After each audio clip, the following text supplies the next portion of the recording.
kasih sudah hadir dalam proses mediasi perkara perdata dengan nomor 269-PDT-G-2025-PN Jakarta Selatan dengan Ibu Maulidia Ganta Putri sebagai pihak penggugat dan Ibu Naura Zafira Konit dari PT Aksa Finansial Indonesia sebagai pihak tergugat. Perkenalkan, saya Sri Monika SHMH sebagai mediator yang ditunjuk oleh Pengadilan Negeri Jakarta Selatan yang akan menangani perkara ini. Sebelum kita mulai, saya ingin memberitahu bahwa mediasi ini bersifat rahasia, sukarela, dan tidak mengikat, kecuali telah terjadi kesepakatan yang ditandatangani oleh kedua belah pihak. Saya di sini tidak memihak siapapun, tugas saya di sini untuk membantu kedua belah pihak berunding dan menemukan jalan tengah. Selanjutnya, untuk ibu-ibu bisa memperkenalkan dirinya masing-masing. Baik, selamat pagi Ibu, selamat pagi semuanya. Perkenalkan, saya Maulidia Ganta Putri sebagai pihak penggugat. Saya di sini bersama kuasa hukum saya, Ibu Siva Larasati SH. Baik, selamat pagi semuanya. Perkenalkan, saya Siva Larasati SH selaku kuasa hukum dari pihak penggugat yaitu Ibu Maulidia Ganta Putri. Selamat pagi semuanya, saya Naura Zafira Konit, perwakilan dari PT Aksa Finansial Indonesia. Saya hadir bersama rekan saya, Ibu Jenny Rosaliana SH selaku kuasa hukum kami. Selamat pagi Bu, selamat pagi semuanya. Perkenalkan, nama saya Jenny Rosaliana SH. Saya selaku kuasa hukum dari tergugat. Baik, jadi kita di sini udah lengkap ya, ada penggugat, tergugat, dan masing-masing kuasa hukum. Untuk kuasa hukum, saya bisa melihat surat kuasanya.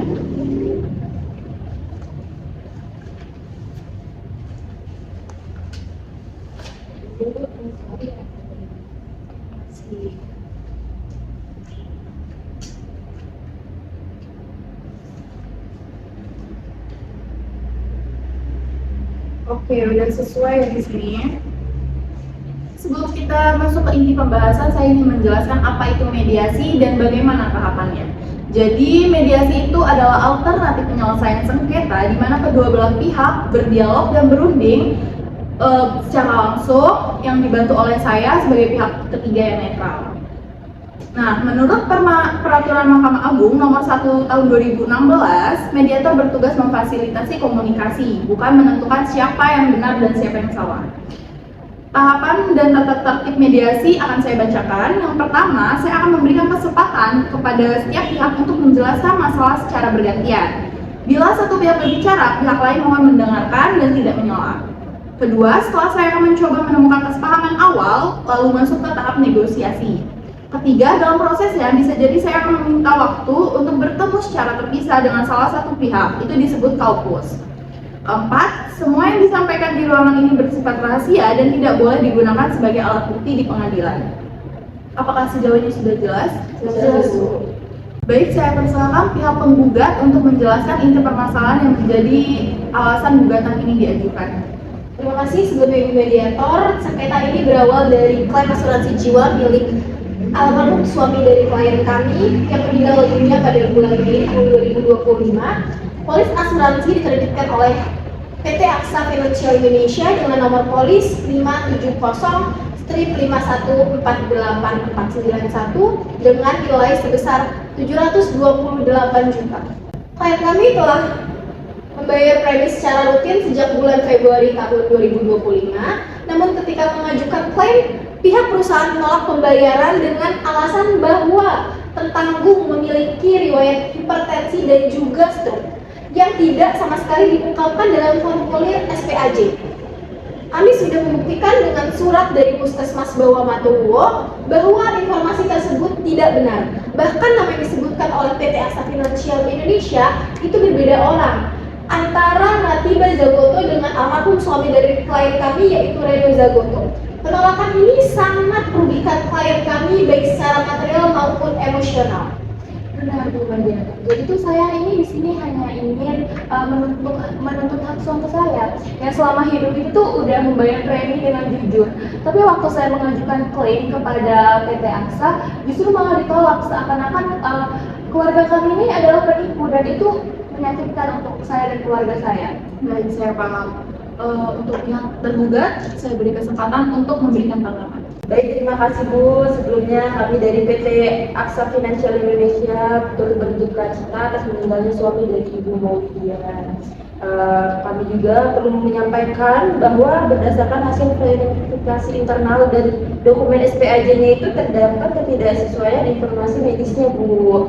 Terus dalam polisnya juga kan disebutin kalau misalnya itu tuh dengan jelas kalau misalnya informasinya itu tidak jujur atau tidak lengkap, betul kan Bu? Ya. Terus maka perusahaan itu bisa membatalkan polisnya Bu sesuai dengan pasal 251 KUHD dan pasal 3 ketentuan umum polis aksa tempat miliki. Jadi penolakan klien kami itu bukan karena niat jahat, tapi karena prosedur hukumnya yang berlaku di perusahaan asuransinya Bu. Jadi gitu Bu. Betul Bu. Kami bahkan sudah meninjau ulang sebanyak 2 kali, tapi hasilnya tetap sama. Data medis yang kami terima memiliki riwayat penyakit yang berbeda. Baik, jadi posisi pihak tergugat adalah menolak klaim berdasarkan alasan administrasi dan ketidaksesuaian medis, sedangkan pihak penggugat merasa penolakan itu sah karena datanya keliru. Saya rasa kedua pihak memiliki niat baik, jadi mari kita cari titik temu agar perkara ini tidak perlu berlanjut ke putusan. Saya ingin bertanya kepada kedua belah pihak, apa sebenarnya yang paling diharapkan dari proses ini? Apakah semata uang klaim atau juga pemulihan nama baik dan tanggung jawab moral? Kalau saya jelas ingin keduanya ya Bu ya. Uang itu adalah hak keluarga saya dan juga saya ingin PT Aksa itu mengakui kesalahan mereka Bu. Ya, kami memahami itu, tapi secara hukum itu nggak bisa kita mengakui kesalahan jika masih ada perbedaan datanya Bu. Nah, perusahaan bakal tetap berkomitmen mencari solusi yang terbaik. Oke, masih ada ruang untuk kompromi ya. Jadi kalau misalnya perusahaan memberi kompensasi goodwill tanpa mengakui prestasi, apakah pihak penggugat bisa mempertimbangkannya? Kami bisa mempertimbangkan asalkan nominalnya wajar dan disertai surat pernyataan yang menunjukkan etikat baik. Baik, mari kita bahas masalah nilai ya Bu ya. Jadi berapa sih Bu nilai minimal yang Ibu Maulidia harapkan dari penyelesaian damai? Kami menuju 728 juta, tapi untuk damai mungkin bisa kami turunkan menjadi 500 juta. Nominal itu masih terlalu besar Bu. Perusahaan kami hanya bisa mempertimbangkan 200 juta sebagai bentuk empati. 200 juta? Itu nggak sebanding dengan apa yang keluarga saya alami Bu. Nah Ibu Maulidia, kita cari jalan tengahnya ya. Untuk kalau perusahaan menaikkan goodwill-nya sedikit lagi bisa? Perusahaan kami itu bisa Bu mengajukan ke manajemen untuk 300 juta dengan catatan ini bukan pengakuan kesalahan, melainkan bentuk tanggung jawab sosial. 300 juta itu masih sangat kecil. Kami usulkan sebesar 450 juta. Dibayar dalam jangka waktu 30 hari kerja dan PT Aksa membuat surat resmi permintaan maaf. Bagaimana Ibu Naura, apakah usulan bisa memungkinkan? Untuk jumlah mungkin bisa dibicarakan, tapi soal permintaan maaf dalam bentuk itu mungkin agak sulit. Namun kami bisa menggantinya dengan surat pernyataan maaf dan sifat kepedulian sosial. Waduh Bu, nggak bisa gitu dong. Baik, ibu-ibu sekalian, saya rasa pembahasan ini cukup sensitif. Jadi sesuai dengan peraturan Mahkamah Agung nomor 1 tahun 2016, saya mengusulkan kita mengadakan kaukus, yaitu pertemuan terpisah antara mediator dan kedua belah pihak. Tujuannya bukan untuk memihak siapa, tapi di sini saya ingin menggali lebih dalam informasinya ya Bu ya, agar saya tahu apa yang menjadi kepentingan Ibu, kekhawatiran, dan harapan dari masing-masing pihak. Apakah kedua pihak bersedia untuk diadakan kaukus? Izin Bu, kita berdiskusi dulu dengan klien saya. Oke, Itu kami juga berdiskusi. baik.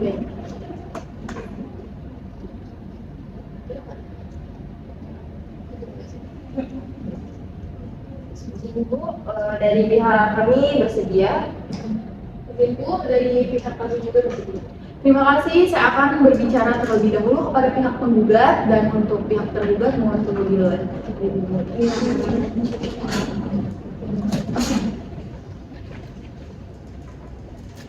Terima kasih Ibu Maulidia dan Ibu Siva sudah mau berbicara empat mata. Saya tahu tadi suasananya cukup emosional ya Bu ya. Itu wajar karena perkara ini menyangkut masalah keluarga, rasa kehilangan dan harga diri ya Bu. Saya ingin dengar langsung sama Ibu Maulidia, hal apa sih yang paling berat bagi Ibu dalam perkara ini? Gimana ya Bu ya, yang paling berat tuh pasti yang gak dihargai ya sama mereka. Karena suami saya kan meninggal dan saya tuh cuma ingin menunaikan hak dari suami saya ini. Tapi ketika saya ajukan klaim, malah mereka tuh bilang kalau suami saya itu menipu. katanya ada riwayat penyakit yang suami saya sembunyikan. Padahal kan suami saya selama hidup saya tahu betul suami saya itu tidak pernah sakit-sakitan, ya sehat-sehat saja selama sebelum dia meninggal itu. Saya tuh serasa apa ya Bu ya, kayak dibohongin gitu sama mereka, saya dituduh bohong atau apa, dan itu nyakitin banget Bu untuk saya dan keluarga saya. Saya mengerti rasa kecewa dan sedih Ibu. Kehilangan orang yang dicintai aja itu udah terasa berat ya Bu, apalagi harus menghadapi permasalahan seperti ini. Tapi izinkan saya bertanya Bu, kalau pihak PT Aksa mau memberikan pengakuan moral semacam surat resmi simpati dan penghargaan kepada almarhum, apakah itu sedikit mengobati perasaan Ibu? Mungkin bisa ya Bu ya, kan kalau dengan cara seperti itu jadi nama suami saya itu tidak dicemarakan. Saya juga tidak ingin perusahaan menganggap keluarga saya, apalagi suami saya itu sebagai penipu. Baik, saya catat ya Bu ya. Kalau soal kompensasi, tadi Ibu menuntut 700 juta. Tapi untuk perdamaian berapa nilai minimal yang Ibu masih bisa terima tanpa merasa dirugikan? Kalau niatnya baik sih mungkin 400 juta bisa ya Bu ya. Asal tuh dibayarkan dengan waktu yang wajar lah, jangan lama-lama. Terus juga ada surat resmi dan tanggung jawab moralnya. Saya nggak mau kayak ditinggalin gitu aja tanpa kejelasan dari pihak mereka. Betul Bu Mediator yang dibilang oleh klien kami. Kami itu bukan mengejar uang semata, tapi kepastian dan penghargaan. Kalau surat itu nanti yang dibuatkan oleh perusahaan ada etiket baiknya dan perusahaan bisa selesaikan dalam waktu 30 hari kerja, kami bersedia menandatangani perdamaian. Itu langkah yang bijak ya Bu. Saya akan bantu bicarakan dengan hati-hati dan saya pastikan surat itu nanti berisian netral, sopan dan manusiawi ya Bu. Masih ya Bu, sini saya lebih lega sekarang. Baik, sama-sama Ibu. Kita bisa bergantian dengan pihak tergugat ya Bu. Silakan ditunggu dulu ya Bu.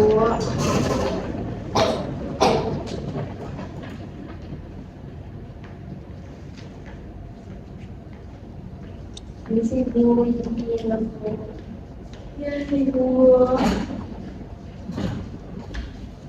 Terima kasih Ibu Jenny dan Ibu Naura sudah menunggu tadi. Saya ingin dengar dari pihak Ibu, apa yang paling menjadi perhatian PT Aksa dalam perkara ini? Terima kasih Bu. Kami terus terang tidak ingin perkara ini berlarut-larut. Kami punya kewajiban mematuhi ketentuan hukum dalam polis. Begitu ada perbedaan data, kami tidak bisa mencairkan claims tanpa verifikasi. Saya mengerti. Apakah ada kekhawatiran lain mungkin soal reputasi atau presiden hukum? Betul Bu.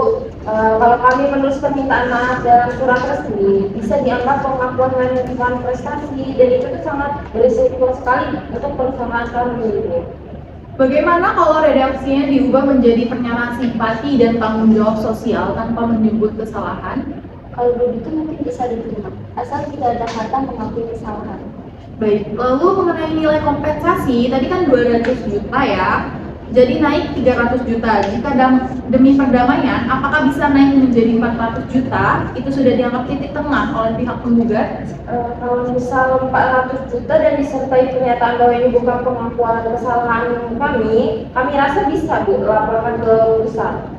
Baik, luar biasa. Saya simpulkan ya Bu ya. Jadi posisi PT Aksa adalah yang pertama membayar goodwill 400 juta, kedua mengeluarkan surat simpati netral, ketiga sengketa dianggap selesai di mediasi. Saya sangat menghargai empati Ibu. Percayalah, kalah bukan berarti tanda kalah, tapi tanda kedewasaan dan bijaksana kita ya Bu ya.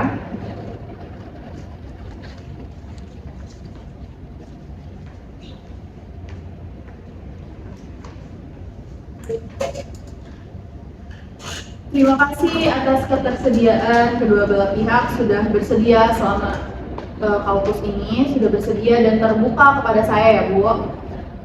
Saya sudah mendengar pandangan dari kedua pihak dan memutus titik temu yang positif. Saya akan membacakan rumusan kesepakatan awal ya Bu. Yang pertama, pihak tergugat PT Aksa Finansial bersedia memberikan kompensasi sebesar 400 juta kepada pihak penggugat sebagai bentuk itikat baik dan tanggung jawab sosial. Kedua, pembayaran dilakukan selambat-lambatnya 30 hari kerja sejak penandatanganan kesepakatan ini. Ketiga, PT Aksa akan mengeluarkan surat resmi pernyataan simpati dan penghargaan kepada keluarga almarhum suami penggugat dengan redaksi netral. Keempat, setelah kewajiban ini selesai, penggugat akan mencabut gugatan di Pengadilan Negeri Jakarta Selatan dan menyatakan sengketa ini telah diselesaikan secara damai. Kelima, para pihak sepakat bahwa kesepakatan ini bersifat final dan mengikat sesuai pasal 36 ayat 1 Peraturan Mahkamah Agung nomor 1 tahun 2016. Apakah poin-poin ini sudah benar? Jadi Bu, saya berdiskusi dulu dengan klien saya. Baik. Saya juga izin berdiskusi dulu. Baik.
Jadi Bu Mediator dari pihak kami menerima kesepakatan ini dengan niat baik. Saya juga menerima Bu, kan yang penting nama suami saya dihormati dengan layak. Terima kasih Ibu Maulidia. Untuk pihak tergugat bagaimana? Kalau dari pihak kami, isi kesepakatannya sudah sesuai Bu. Kami akan segera menyampaikan ke pihak manajemen pusat dan pastikan pembayarannya berjalan sesuai jadwalnya. Kami juga akan pastikan surat pernyataan simpati dikeluarkan dengan bahasa yang sopan dan layak. Terima kasih atas kedewasaan kedua belah pihak. Hari ini kita berhasil mencapai penyelesaian damai dan bermartabat. Selanjutnya saya akan membacakan naskah kesepakatan perdamaian ya Bu. Berikut naskah kesepakatan perdamaian hasil mediasi perkara perdata nomor 269/PDT-G/2025/PN Jakarta Selatan antara Ibu Maulidia Ganta Putri selaku penggugat dan PT Aksa Financial Indonesia yang diwakili Ibu Naura Zafira Konit sebagai pihak tergugat. Kedua belah pihak telah mencapai kesepakatan secara sukarela tanpa tekanan atau paksaan dari pihak manapun. Selanjutnya, bahwa para pihak dengan ini sepakat, yang pertama, pihak tergugat akan memberikan kompensasi goodwill sebesar 400 juta kepada pihak penggugat sebagai bentuk itikat baik dan tanggung jawab sosial perusahaan. Kedua, pembayaran akan dilakukan paling lambat dalam 30 hari kerja sejak tanggal penandatanganan kesepakatan ini melalui transfer ke rekening atas nama penggugat. Ketiga, PT Aksa Financial Indonesia akan mengeluarkan surat pernyataan simpati dan penghargaan terhadap keluarga almarhum suami penggugat dengan redaksi yang sopan dan netral tanpa pengakuan kesalahan hukum. Keempat, penggugat dengan ini menyatakan akan mencabut gugatan yang telah diajukan Pengadilan Negeri Jakarta Selatan setelah menerima pembayaran dan surat tersebut. Kelima, para pihak sepakat bahwa kesepakatan ini bersifat final, mengikat, dan memiliki kekuatan hukum tetap sebagaimana diatur dalam pasal 36 ayat 1 Peraturan Mahkamah Agung nomor 1 tahun 2016 tentang prosedur mediasi. Demikian kesepakatan ini dibuat dengan penuh kesadaran tanpa ada paksaan tekanan ataupun tujuan dari pihak manapun. Dan ditandatangani di Jakarta pada hari ini dalam keadaan sehat jasmani dan rohani. Baik, jika tidak ada keberatan, silakan para pihak menandatangani dokumen ini ya Bu.